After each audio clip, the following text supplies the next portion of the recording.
penché vers moi son oreille, et je le chanterai toute ma vie.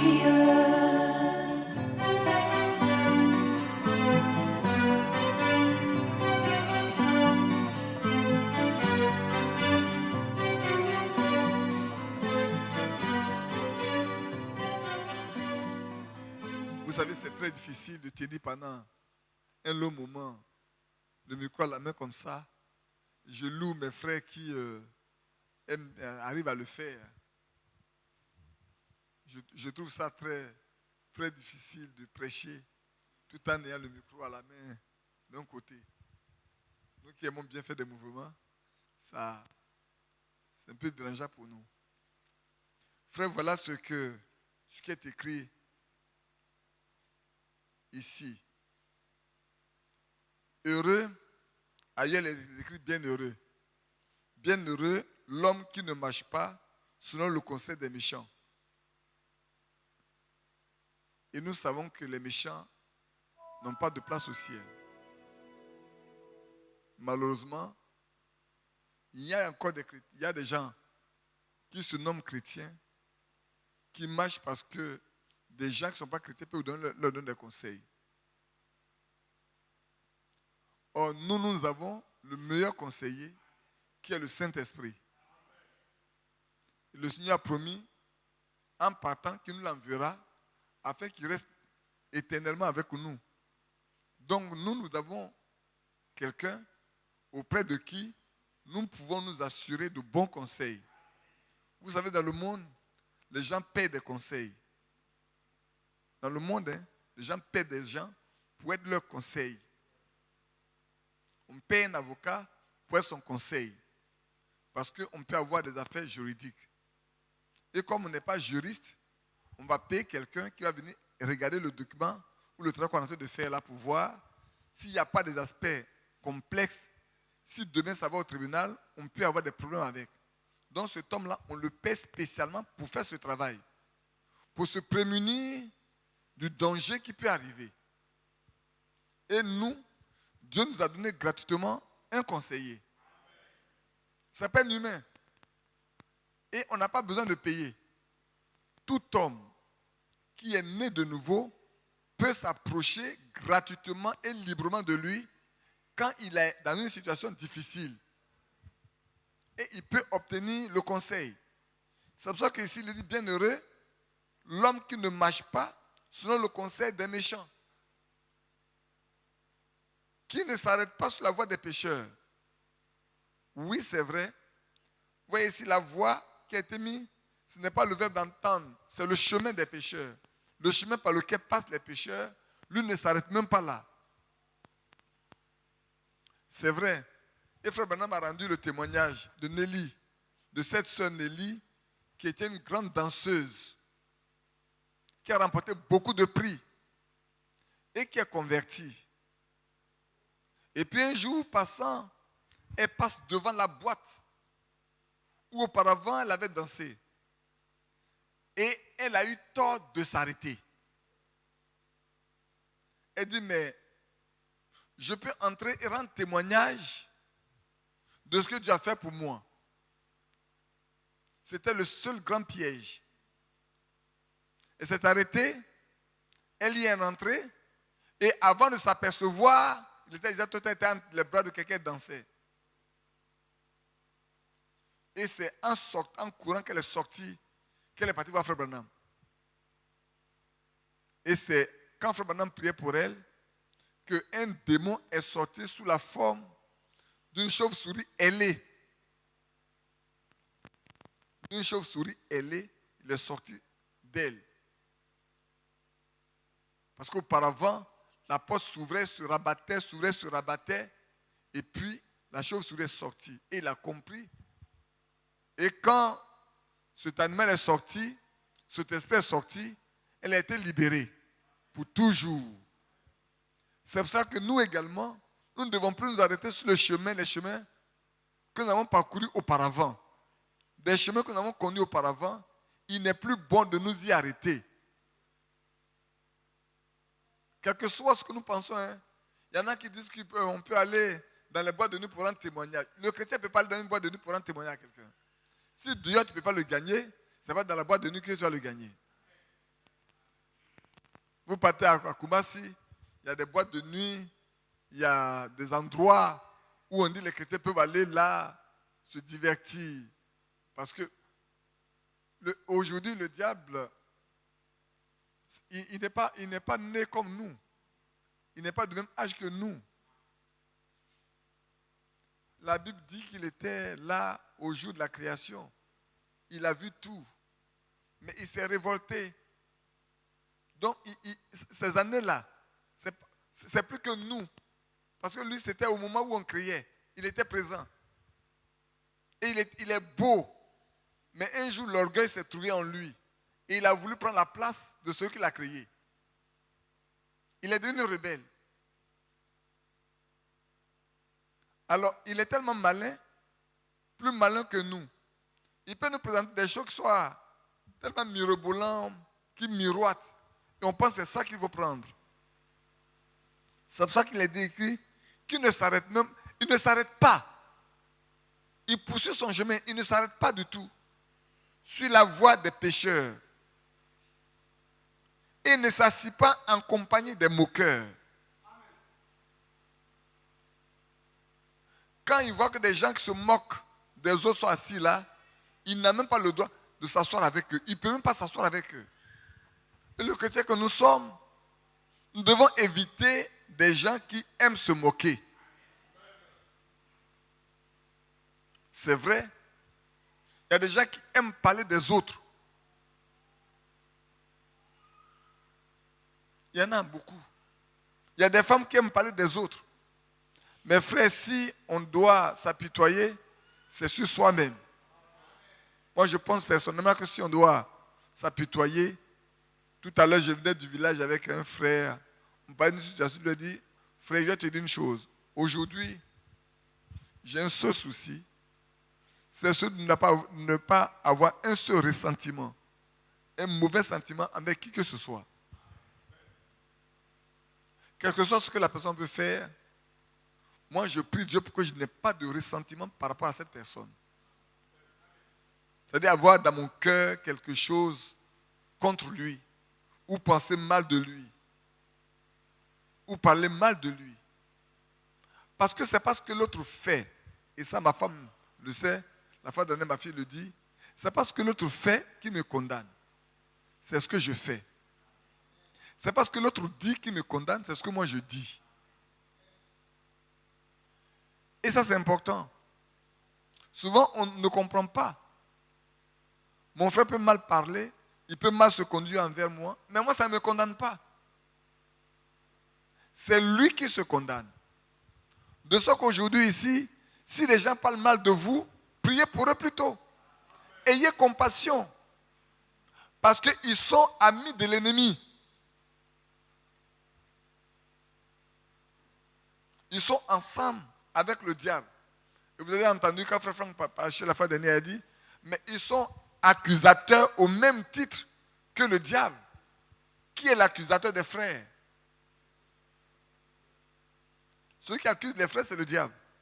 Et si quelqu'un se met à accuser un frère, il se met en compagnie du diable. Donc il s'arrête, il s'assoit, il marche avec celui-là. Mais celui qui est heureux, celui qui est bien heureux, c'est celui qui trouve son plaisir dans la loi de l'Éternel. Parce que frère, tout ce que Dieu a dit dans l'Ancien Testament concernant Israël, c'est accompli à la lettre. Et la Bible dit, toutes les bonnes choses qu'il a dites, il n'y a pas une seule qui est restée sans effet. Toutes les bonnes choses que le Seigneur a dit pour Israël, c'est accompli.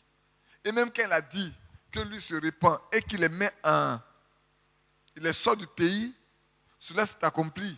Vous avez vu comment dans Jérémie, quand il a dit que les gens ne marchent plus, donc il se sépare d'eux, il les livre à leurs ennemis, il les a livrés à leurs ennemis. Il n'y a pas une parole que Dieu a dite qui est restée sans effet. Dans le Nouveau Testament, nous devons comprendre également, frères et sœurs, qu'il n'y aura aucune parole que le Seigneur ait dite dans le Nouveau Testament qui va rester sans effet. Il n'y a aucune parole qui soit sortie de la bouche des apôtres ou qui soit écrite dans ce livre-là pour nous, aujourd'hui, qui va rester sans effet.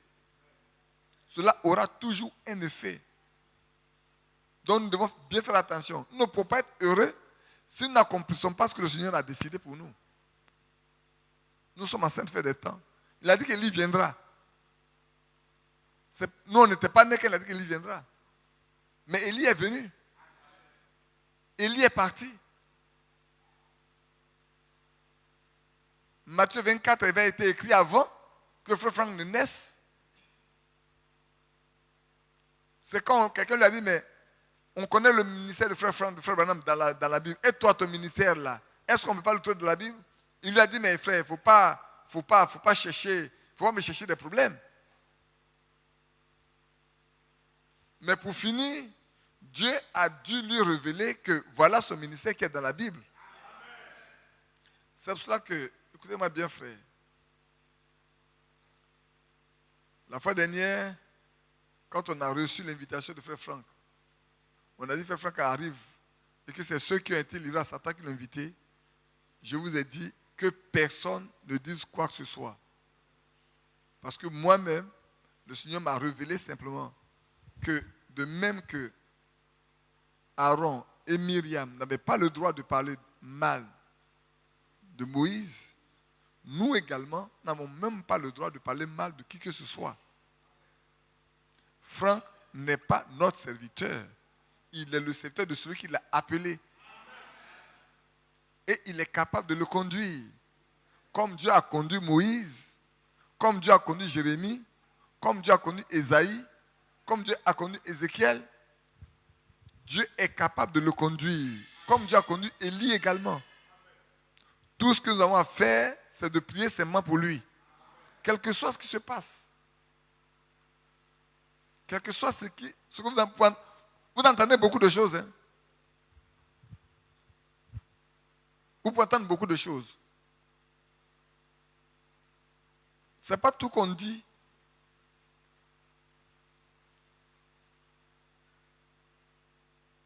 La fois dernière, je parlais à un frère, il dit, mais moi j'ai voyagé beaucoup, il y a eu beaucoup de choses. Mais ce n'est pas tout. Quand je viens ici, là, je ne vous dis jamais rien. Ce n'est pas que je ne vois pas, je vois ce qui se passe ailleurs. Mais je dis, nous sommes vraiment bénis. Frères, sœurs, sachez que Dieu nous a fait vraiment grâce dans cette église. Moi, ça, je le confesse et je le remercie pour les hommes qu'il nous a donnés. On peut ne pas être d'accord avec eux. Hein? Et puis, je ne demande pas que quelqu'un soit d'accord avec moi, frère Badi. Franchement. Je ne vous demande même pas d'être d'accord avec moi. Mais soyez d'accord avec la Bible. Ne soyez pas d'accord avec moi. Hein? Parce que moi, je peux me tromper. Mais la Bible ne se trompera pas. Mais maintenant, si je dis une chose qui est biblique, et puis vous n'êtes pas d'accord avec, ce n'est pas avec moi. C'est avec Dieu que vous avez affaire. C'est pour ça que vous avez le devoir de savoir ce que la Bible dit. En ce temps où nous sommes et là où on va. Heureux celui qui trouve son plaisir dans la loi de l'Éternel. Il est d'accord avec ce que Dieu dit.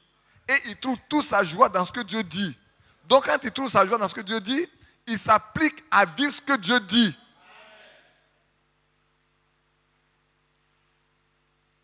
C'est pas ce qu'un prédicateur dit. Quand j'ai parlé de pasteur, il y a quelqu'un qui m'a écrit.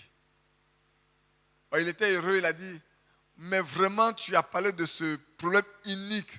J'ai dit, tu n'as rien compris. Tu n'as rien compris du tout.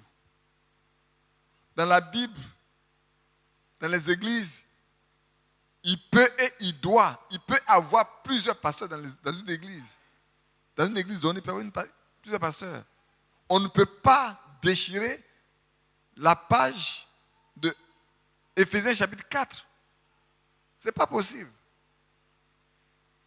Ce n'est pas possible. Il faut qu'on laisse chaque chose dans son contexte. Ce dont il est question, c'est là où les gens s'établissent eux-mêmes chefs, dominateurs, et ils n'ont plus de nom. Ils ne considèrent même pas les autres. Quand ils prennent des décisions, quand ils ne sont pas là, on ne peut pas prendre de décision. On ne peut rien faire. Et dans le message, il y a le pasteur, il y a l'associé. C'est les deux qui sont les chefs de l'église. Les anciens, c'est des gens qui sont du second rang. Les diacres, alors, ce n'est pas la peine. C'est le pasteur qui décide de tout ce qu'on doit faire dans l'église. C'est de ça qu'il est question. Ce type-là, on ne trouve pas sa trace dans la Bible. Ça, je mets quiconque à défi de prendre sa Bible et de venir me montrer que voilà ça. Qui laisse les brochures de Frère Branham tomber, parce que s'il a compris Frère Branham, il doit pouvoir le démontrer par la Bible. S'il ne peut pas par la Bible me démontrer ça, c'est qu'il n'a rien compris de ce que Frère Branham a prêché.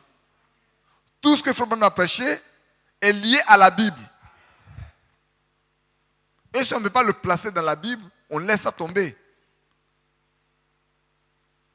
Ainsi donc, sœurs et frères, mais qui trouvent son plaisir dans la loi de l'Éternel et qui la médite jour et nuit.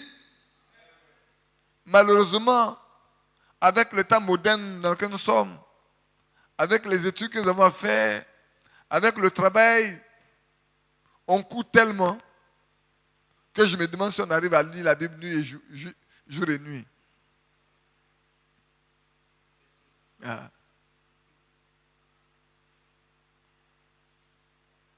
Je me demande si on arrive à lire la Bible jour et nuit. Et pourtant, ce qui est écrit ici, qui date, reste encore valable aujourd'hui. N'est heureux que celui qui y trouve son plaisir et qui la médite jour et nuit. Le jour, il lit. La nuit, il lit. Le jour, il lit. Et la nuit, il lit. Puisque quand on partait dans Deutéronome, les mêmes dit de l'écrire ça sur le linteau de nos portes, de l'attacher à nos doigts, afin que constamment on l'ait devant nous. La fois dernière, je rencontre un monsieur. Lui travaille au Maroc. Bien aimé frère, c'est important de déclarer sa foi. Et vous pouvez faire du bien à des personnes, sans le savoir. Cet homme, il est au Maroc. Et puis, il a créé sa propre société. C'est un Ivoirien. Il vit au Maroc. Et puis, il a des gens qui arrivent chez lui. Puis, il parle de Dieu avec eux. Et puis, je ne sais pas comment ça tourne. Les gens tombent sur moi. Et ils parlent de moi. Et puis, il arrive à mon bureau. Il voit ma Bible sur mon bureau. Il n'a rien dit. Et puis, il est parti. Et la fois dernière, il est revenu. Et il me dit, c'est là qu'il va me parler. Et il me parle. Il me dit, ouais, telle personne m'a parlé de lui, a parlé de moi, telle personne lui a parlé de moi, telle personne lui a parlé de moi. Et lui, il a un problème.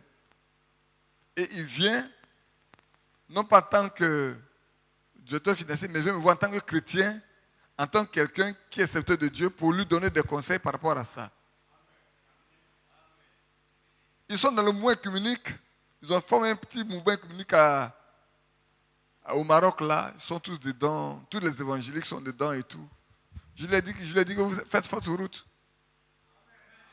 Que vous faites fausse route. D'abord, vous n'avez même pas la même foi.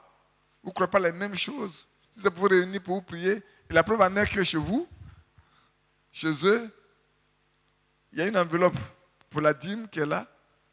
Une enveloppe pour la super dîme. Une enveloppe pour l'offrande. Donc quand tu viens, tu mets ta dîme dans l'enveloppe, il faut donner la super dîme et puis après tu mets pour l'offrande. Je lui ai dit, je ne vois pas ça dans la Bible. Je lui ai dit, quand tu lis la Bible, est-ce que tu vois ça dedans? J'ai ma Bible sur ma table là. Est-ce que tu vois ça dedans? Tu ne peux pas pratiquer une chose qui n'est pas biblique et puis être béni de Dieu. Il faut pratiquer ce que la Bible dit, alors Dieu te bénit. Et je lui ai dit, tu vois, il y en a qui discutent encore aujourd'hui qu'on ne doit pas payer la dîme. Bon, toi encore, tu cherches à payer ta dîme, c'est une bonne chose. Mais il y en a qui discutent qu'on ne doit pas payer la dîme. Parce que dans le Nouveau Testament, l'apôtre Paul n'a pas dit qu'il faut payer la dîme. Mais la dîme ne vient pas de la loi. La dîme est née avant la loi. La dîme a été payée par Abraham à Melchisedec, au Dieu très haut. Donc, toute personne qui est de la descendante d'Abraham, qui est de la postérité d'Abraham, doit payer la dîme. Parce qu'il la paye au Dieu très haut, comme son père Abraham l'a payé. Et qui médite cette loi-là nuit et jour. Écoutez la suite, frère. C'est la suite qui montre pourquoi c'est important. Pourquoi c'est important?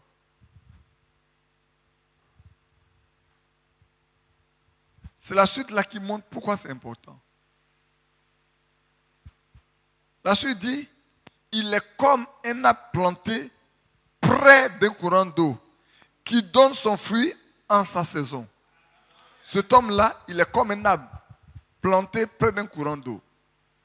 Vous savez, un arbre qui est planté près d'un courant d'eau, il peut avoir la saison sèche.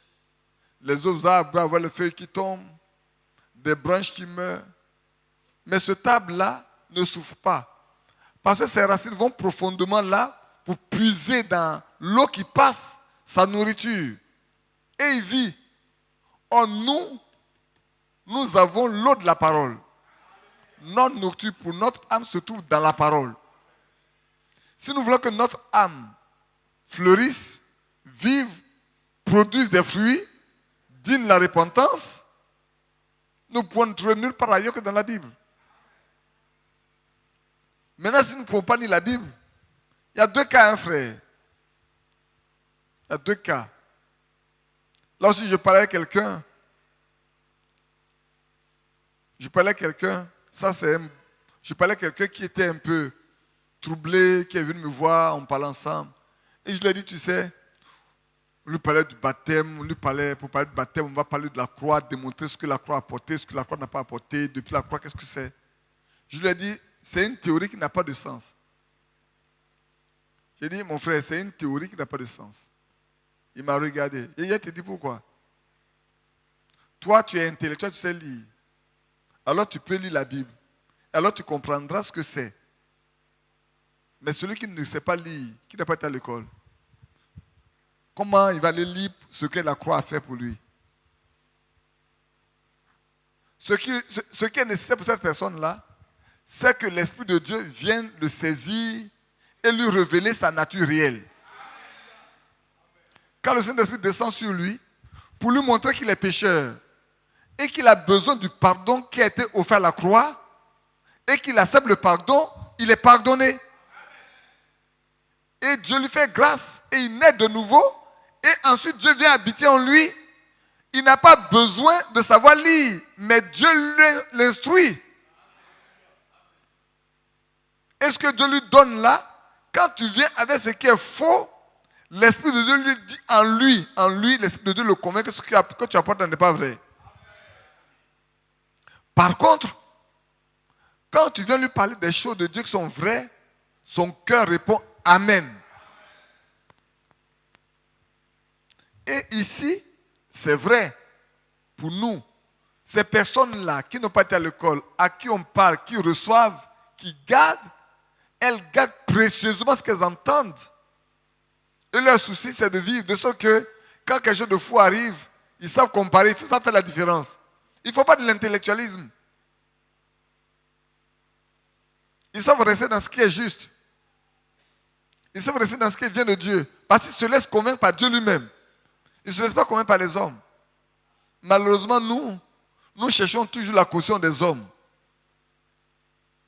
Nous cherchons que les gens soient d'accord avec nous dans ce que nous allons faire. Quand même nous doutons nous-mêmes là, nous faisons exprès pour aller poser des questions pour voir si la personne va dire la même chose que nous. Mais si Dieu nous a convaincus que ce que nous faisons n'est pas bon, pourquoi voulons-nous chercher encore le conseil de quelqu'un d'autre? La conviction que Dieu nous donne n'est pas suffisante. Tout ce qui n'est pas le produit d'une conviction est un péché. Il est comme un arbre planté près d'un courant d'eau qui produit ses fruits à sa saison. Et son feuillage, et dont le feuillage ne se flétrit point. Tout ce qu'il fait échoue. Ah. Ah, voilà. Moi, je me suis trompé, ou bien c'est vous qui êtes trompé. Tout ce qu'il fait, lui réussit.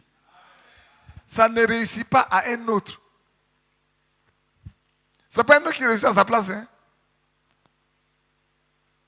Ce n'est pas son fils qui réussit à sa place.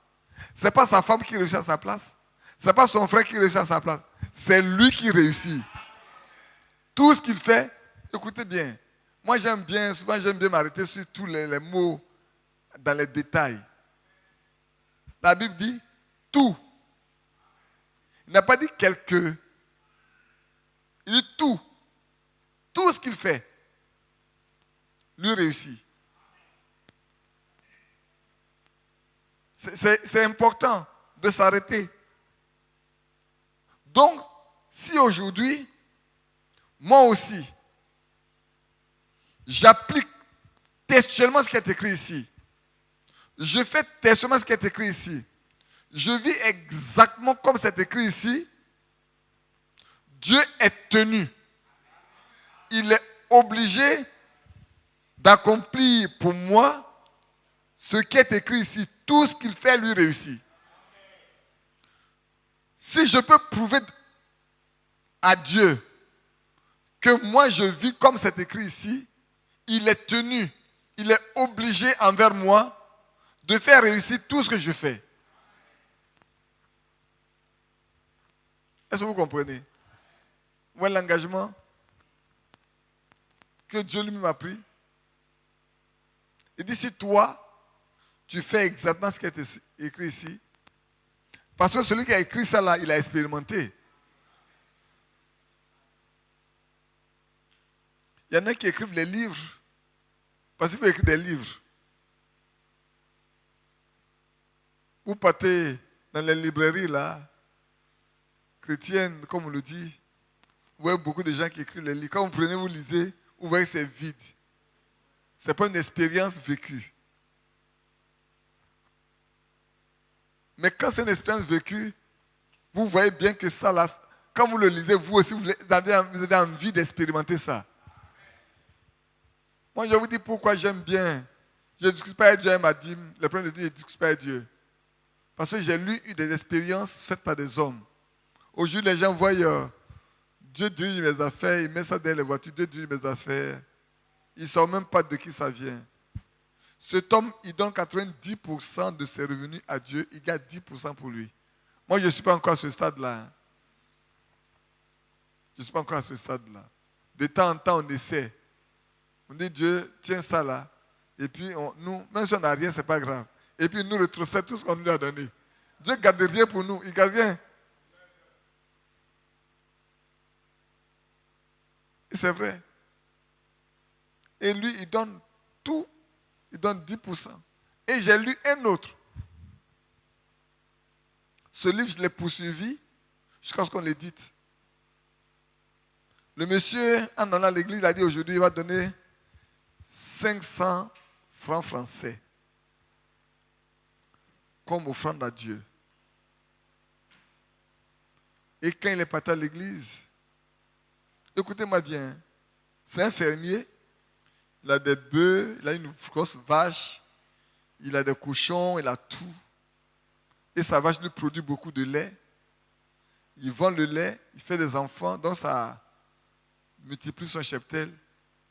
Ce jour-là, il a vendu, il a eu un peu d'argent. Et dans son cœur, il a décidé d'aller à l'église, il a fait un vrai don. Parce que ce n'est pas tout le monde qui enseigne la Bible comme se doit. Il va lui payer ça à Dieu. Et quand il est arrivé à l'église, avant de sortir, au lieu des 500, il a donné 50. Vous savez ce qui lui est arrivé? Quand il est arrivé à la maison, sa vache est morte. Sans maladie, il arrive à la maison, la vache est morte.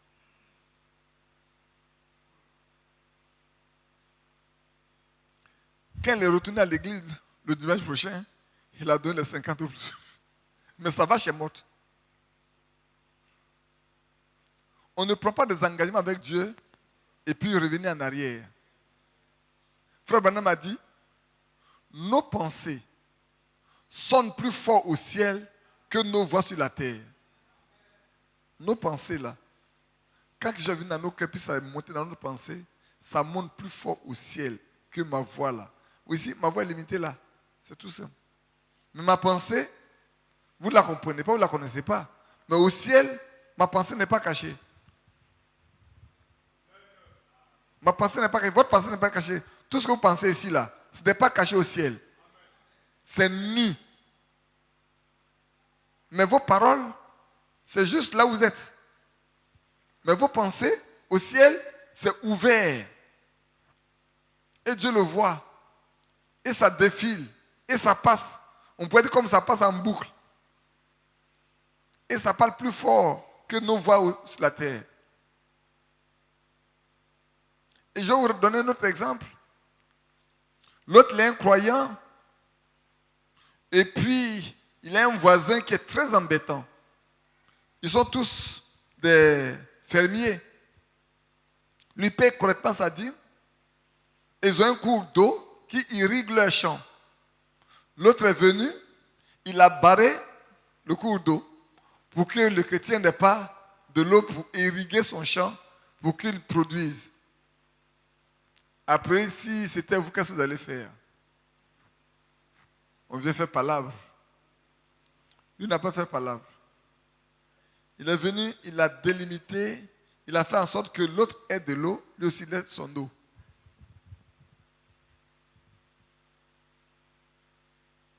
L'autre n'est pas content, il a encore barré.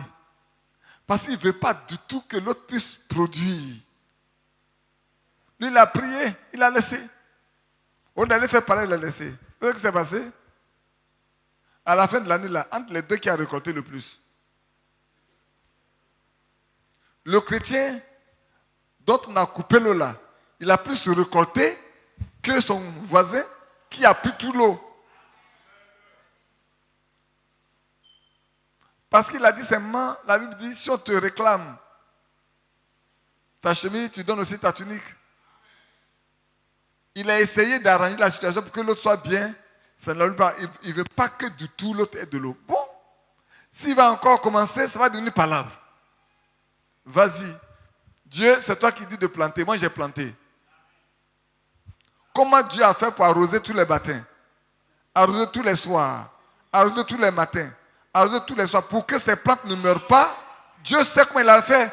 Parce qu'il sait que son fils lui est fidèle et il va venir payer sa dîme. Mais si tout meurt, comment il va payer la dîme? Et Dieu l'a béni. Et quand l'autre a vu, il a compris. Les prochaines années, il n'a plus fait ça. Et il a fini par être un converti. Il n'a pas parlé, il n'a pas prêché, mais il a vécu. Tout ce qu'il fait lui réussit. Il n'en est pas ainsi des méchants. Vous voyez la contradiction, la comparaison entre les deux. Maintenant, je nous pose une question. Est-ce que tout ce que nous faisons nous réussit? Est-ce que tout ce que nous faisons là nous réussit? Que Dieu te bénisse, toi qui as réussi, amen. Que Dieu te bénisse, ma soeur.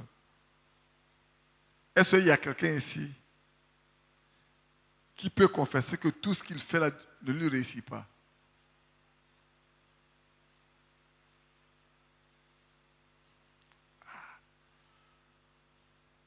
Il y en a qui ne disent rien.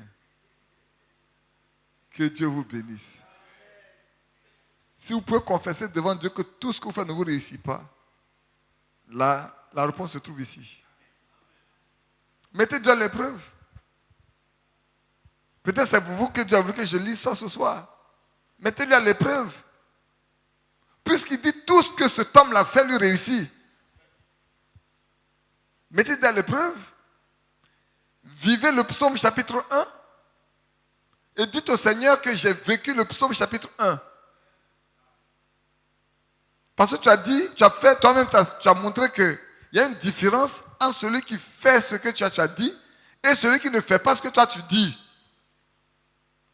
Celui qui fait tout ce que tu dis là, tout ce qu'il fait lui réussit.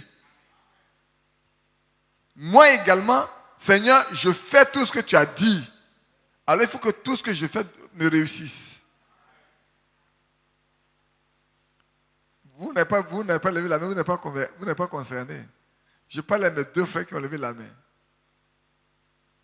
J'ai dit, Dieu bénit ma soeur, qui a dit tout ce qu'elle fait, tout ce qu'elle fait lui réussit. Que Dieu la bénisse. Maintenant, ceux qui sont au milieu là, vous êtes quoi? Vous avez honte? Dans la maison de Dieu, on n'a pas besoin d'avoir honte. On a plutôt besoin de se repentir et de dire, Seigneur, aide-moi. Celui qui confesse ses transgressions et avoue ses fautes, Dieu lui pardonne et réussit. Oui. Si je vous pose des questions, soyez honnête devant Dieu. Non, je vous invite à comprendre. Soyez honnête devant Dieu. Ce n'est pas pour moi que je le fais. Une année à Williamsville, j'ai fini de prêcher. Quand j'ai fini de prêcher, j'ai dit ce que j'ai dit là.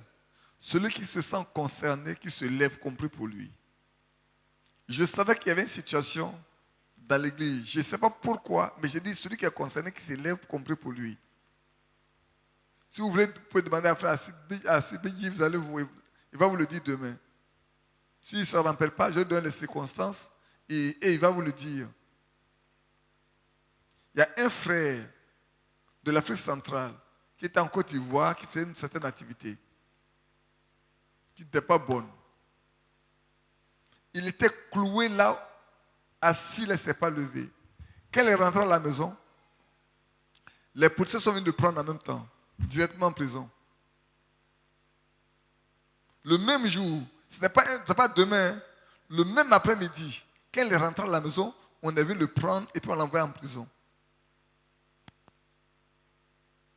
Donc je ne le fais pas pour moi.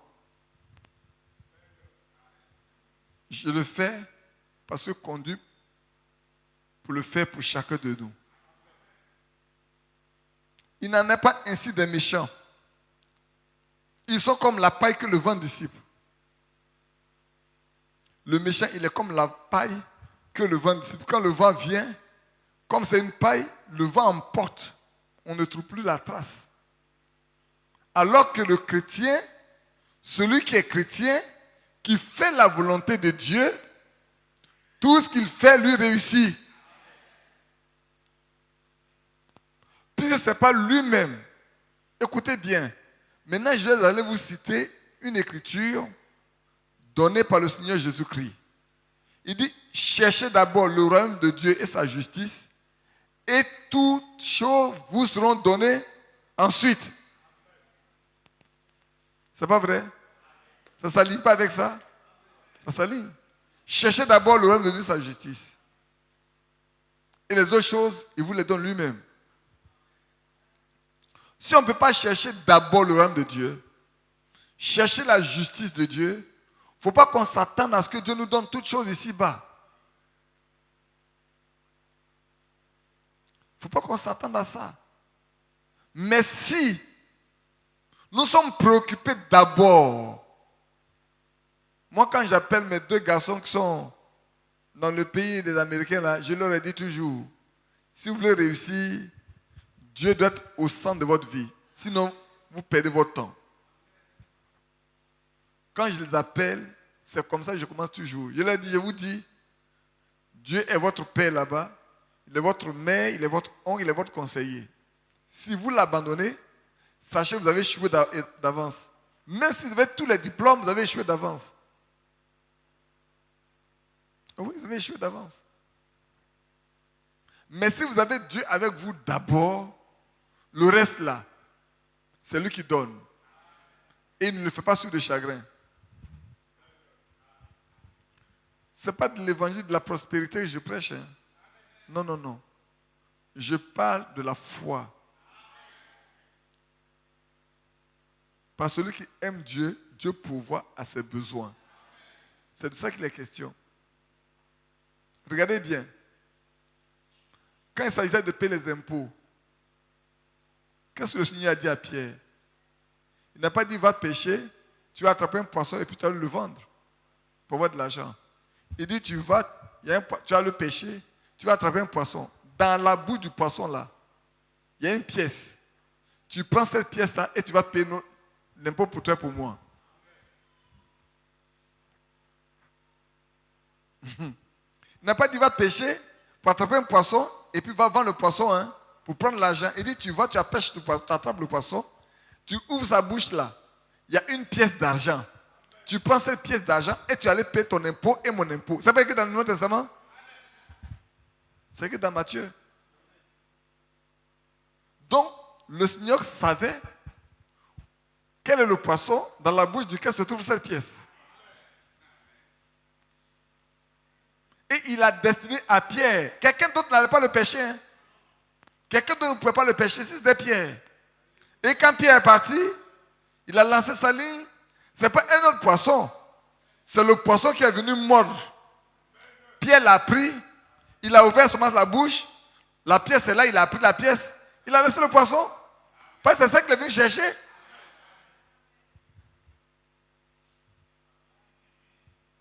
Tout ce qu'il fait lui réussit. Je donne le dernier et puis je m'arrête là. Puis on va prier. Le dernier, c'est quand ils ont pêché toute la nuit. Toute la nuit, ils ont pêché, ils n'ont rien trouvé. Et le matin, le Seigneur arrive au bord, il regarde toutes les pirogues sont là. Il va s'asseoir dans la pirogue de Pierre. Est-ce qu'il y a un hasard avec Dieu? Ça n'existe pas.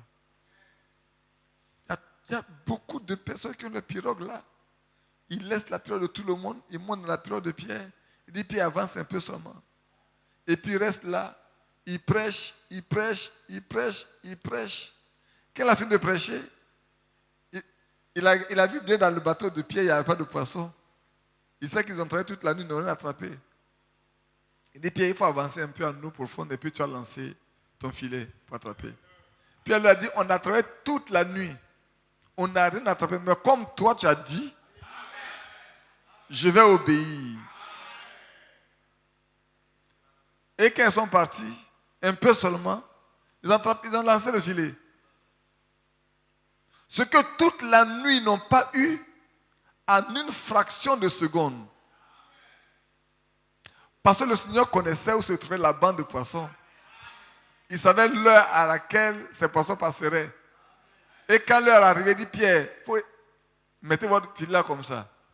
Il n'y a pas un seul qui va échapper. Et la Bible dit, ils ont rempli leur pirogue, leur barque, et le nombre de poissons ne peut pas rentrer dans leur barque. Ils ont fait appel à leurs compagnons. Et ils se sont venus avec leur barque. Au point où, comme si les deux barques devaient s'enfoncer. Quelle belle pêche. Et là, ils n'ont pas travaillé longtemps. Hein. Peut-être que vous ne comprenez pas ce que je ressens. Vous ne sentez pas ce que moi je ressens. Alléluia. Tu sens ça, non? C'est tellement beau. Je ne sais pas si vous ne sentez pas, peut-être vous ne ressentez pas ce que moi je ressens en moi. Il n'y a rien qui lui est impossible. Rien. Quand il dit, c'est qu'il peut le faire. Il dit bienheureux. Vous êtes pas bienheureux si vous vivez ce que je vous dis. Tout ce que vous demandez, moi je vous le donne. Mais le méchant ne peut pas obtenir la même chose. Hein. Le méchant là, on peut être ici et peut être un méchant. Hein. On peut être assis dans cette église là. Dans cette église du Nouveau Testament. Dans cette église du message là. On peut être ici et peut être un méchant.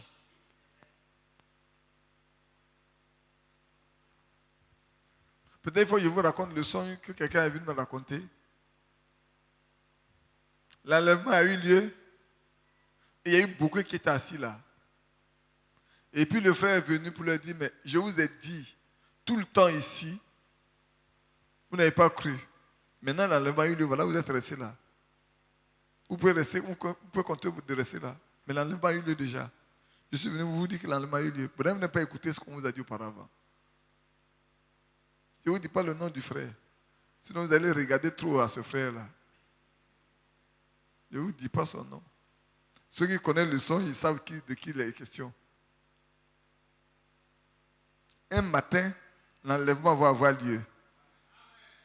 Moi, ma prière, c'est que nous tous, nous partions. Ma prière, hein. Vous voyez, frère Franck vous disait déjà la fois dernière que la voiture sans chauffeur que Dieu a montré à frère Branham en 1933 là, cette voiture-là existe à Los Angeles. Moi, je connais Los Angeles. J'étais dans cette ville. C'est une grande ville, une belle ville. Mais c'est la ville la plus sale au monde. C'est là-bas se trouve Hollywood. Hollywood là, où on fait les films là, où on fait les grands films, c'est là-bas. Le soir là, quand mon patron et le commandant du port et ma collègue m'ont dit, on n'a qu'à aller à ce lieu-là. Je lui ai dit, moi je suis un chrétien, je ne vais pas. Je suis monté me coucher. Mais quand ils sont partis, même la femme, elle a eu du dégoût. Elle demandait pardon pour que les gens rentrent. Elle ne pouvait pas supporter ce qui se passait là-bas dans la rue. Dans la rue. Mais vous savez comment on appelle ça? Los Angeles. C'est la cité des anges. Quand vous partez au port, les lampes qu'ils ont faites au port là, c'est les lampes qui ont la forme des anges. Chaque lampe est faite avec des ailes. C'est comme un ange avec des ailes. Chaque lampe. On ne m'a pas raconté ça, j'ai vu. La cité des anges. C'est là où le frère Branham m'a dit, dans cette ville-là, c'est là où il était quand il a déclaré à son fils, Billy Paul, que là où tu es arrêté là, les poissons nageront là un jour, avant que tu ne deviennes vieux. C'est ce message-là qui nous est parvenu. Le prédicateur du message là, de dont nous parlons là, ce que nous appelons message là, dans lequel on est là, et qu'on nous lit, et qu'on nous prêche, et que nous ne croyons pas, et que nous ne voulons pas obéir, nous ne voulons pas croire, nous ne voulons pas marcher avec.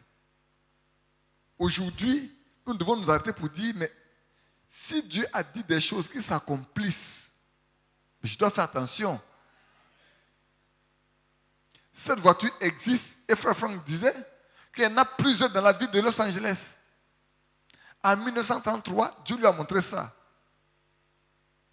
Et en 2014, quelques nombre d'années, cette voiture existe.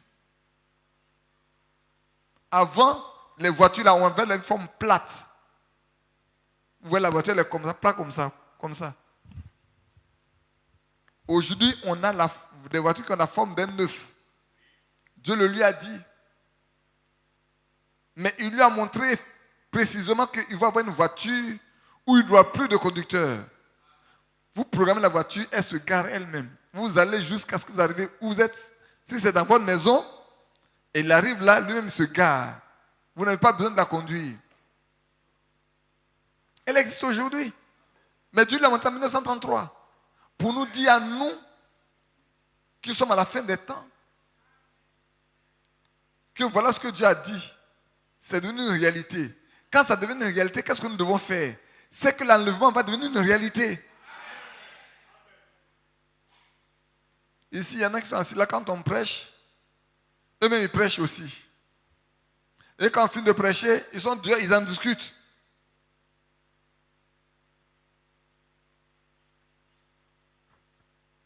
Il y a des femmes qui disent on exagère.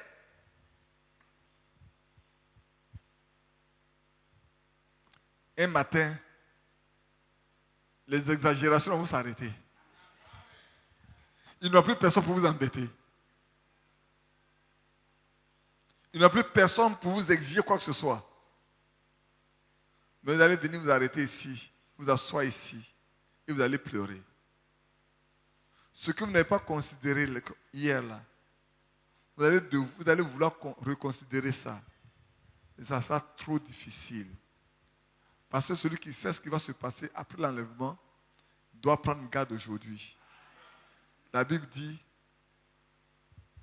oh, vous voyez, je suis un peu embêté. Je ne peux pas montrer comment ça va se passer. Vous m'entendez, non? Quand les saints montent, le diable descend. Pas comme ça. Quand lui là-haut actuellement, il monte, il descend. Mais le jour où les saints vont faire comme ça là, vont comme ça, aller comme ça, lui va faire comme ça. Et la Bible dit, il va descendre sur la terre avec une grande colère. C'est à cause des chrétiens, à cause des fils et des filles de Dieu, que le diable ne peut pas faire ce qu'il veut faire sur la terre. C'est écrit dans 2 Thessaloniciens, il est bloqué par la vie des chrétiens. Mais le jour où l'enlèvement aura lieu, ceux qui vont rester là, ils comprendront ce que c'est que le diable. Si le diable pouvait prendre chacun de nous et refaire de nous encore des esclaves,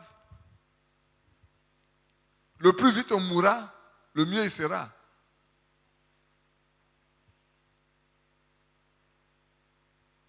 Je m'arrête dans 10 minutes, c'est tout. Ça fera 1h20, 1h30. Non, ça fera juste 1 heure. Peut-être c'est ça, non? Ça fait 1 heure juste, non? Ça fera 1 heure juste. Dans 5 minutes même, ça serait meilleur. Là, ça fait 1 heure juste même. C'est pourquoi les méchants ne résistent pas au jour du jugement, ni les pécheurs de l'assemblée des justes. Car l'Éternel connaît la voie des justes et la voie des pécheurs mène à la ruine. La voie des pécheurs mène à la ruine. La voie des méchants mène à la ruine. Mais les saints restent dans l'assemblée des saints. Et c'est important que nous le sachions. C'est tellement important. Quand Frère Franck parlait dimanche passé, l'autre dimanche plutôt, comme nous autres, on a déjà lu, on a déjà écouté, on a déjà su, parce que ce n'est pas maintenant que ça a été fait. On a vu les prototypes de ce véhicule-là. On ne savait pas que de sitôt, ça allait devenir une réalité. Et de notre vivant.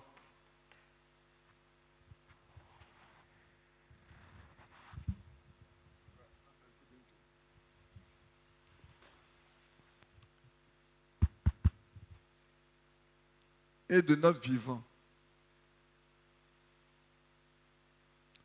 Qui connaît le message il y a 30 ans? Il y a 30 ans. Qui est dans le message ici là? Ali n'est pas là. Parmi vous là. Qui est dans le message depuis au moins 30 ans? Voilà, il y a 2, il y a 3, il y a 4. Depuis l'homme, on se connaît. Nous, on a lu. Quand on est venu très tôt là, on a écouté les cassettes là.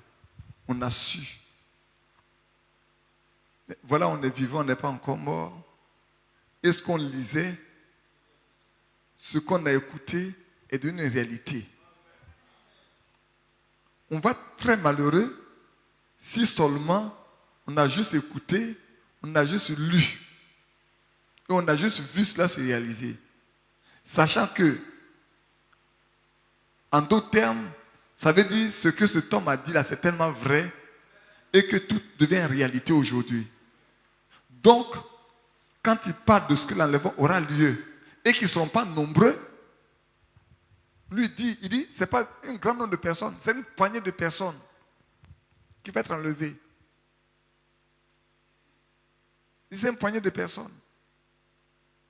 Et s'il y a quelque chose à faire, il faut tout faire pour être dans cette poignée de personnes-là.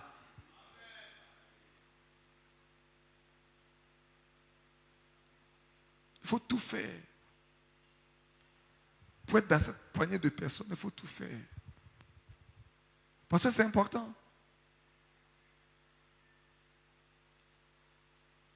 C'est tellement important.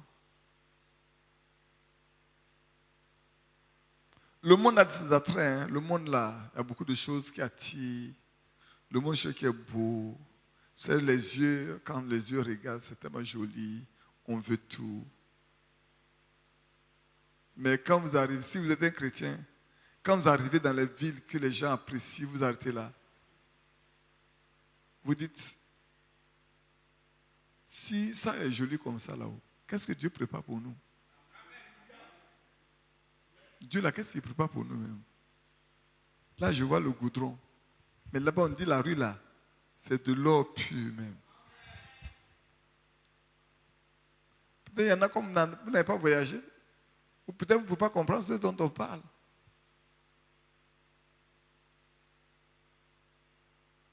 Quand tu montes dans l'avion en haut, là-bas, tu vois la nature, tu vois le monde, là, tu vois simplement comme ça, tu vois les villes, tu vois de très belles villes et tout. Mais ce n'est rien par rapport à ce que Dieu prépare depuis plus de 2000 ans. Ce n'est rien du tout. Et c'est destiné à des hommes vils comme nous. Là-bas, il n'y a pas, on dit tu es riche, il n'y a pas, on dit tu es pauvre. C'est les mêmes. Le riche et le pauvre ont leur place. On n'a rien à payer pour y aller. Si ce n'est que d'obéir à ce qu'on nous demande. C'est tout. Donc quand Frère Branham dit, sœur, frère, que c'est une poignée de personnes, ou qu'aujourd'hui cette voiture existe, sachez que Los Angeles aussi va s'écrouler. Sachez que ça s'écrouler.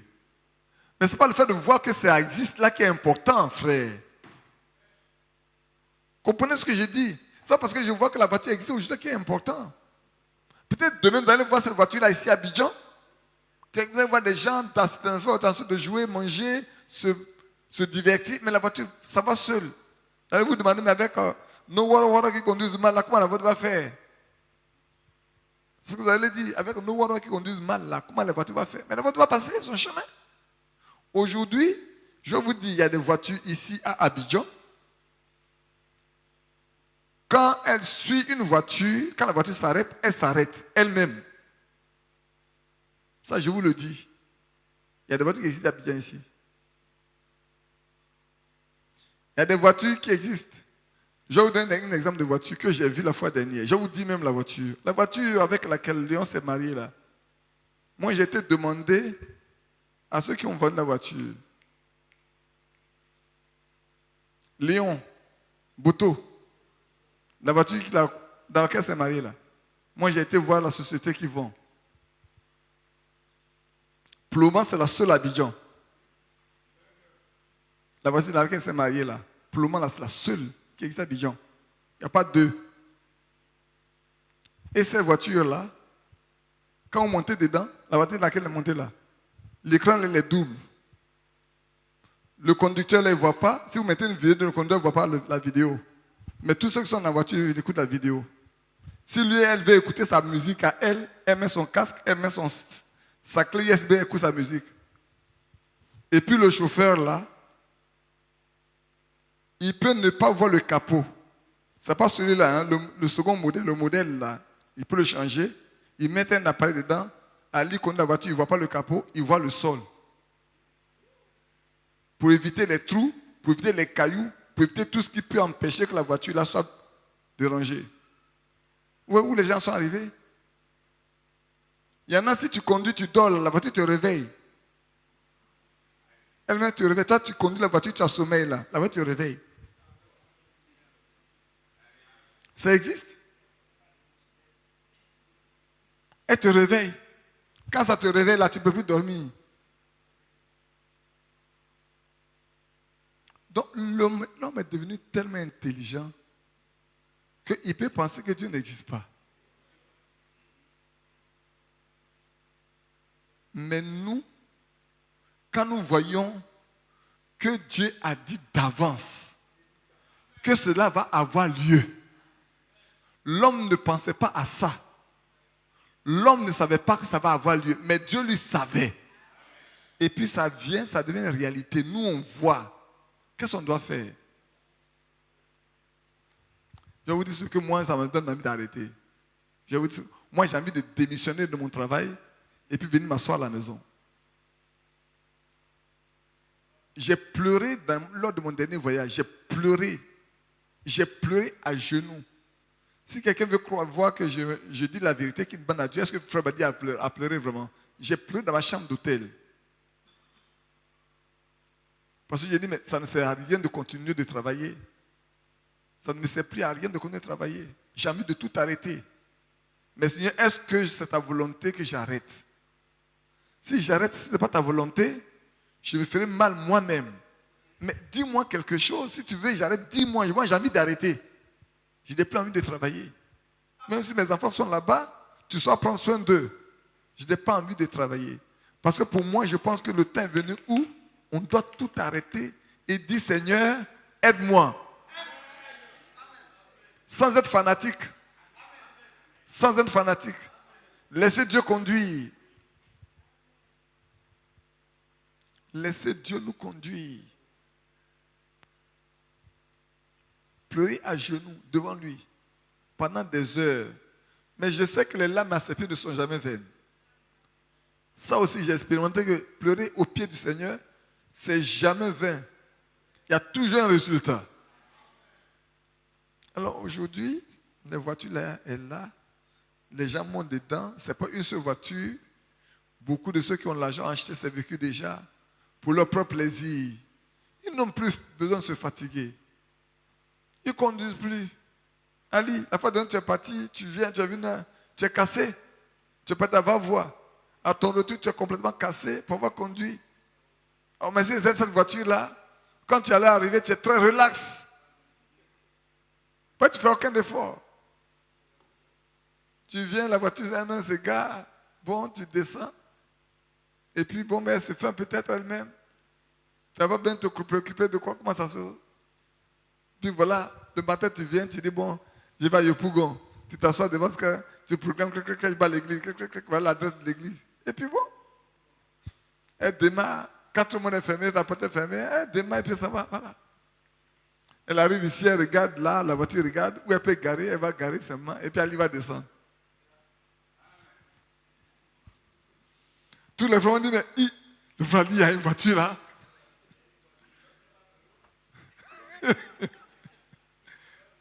On dit, il y a une voiture là. On l'a vu venir là. Il n'y a pas de conducteur. Personne ne conduit. Il y en a qui vont dire, mais c'est faux. Donc les gens vont venir s'arrêter à regarder. Il y en a qui vont dire, attends, on va regarder. On va regarder la voiture. On va démarrer la voiture, on va voir. Et c'est vrai. Hein? Mais c'est vrai. Bien-aimés frères et sœurs, j'ai fini. Mais je veux nous rappeler qu'il n'est heureux que celui qui demeure dans la volonté de Dieu et qui fait toujours ce qui lui est agréable. Et Dieu ne l'abandonne jamais. Et tout ce qu'il fait, tout. Ce mot-là, recevez, écrivez ça. Tout ce qu'il fait, lui réussit. Tout. C'est écrit dans la Bible. C'est écrit. Tout ce qu'il fait. Que Dieu nous bénisse. Frère Ali, je te laisse la place pour nous conduire dans la prière.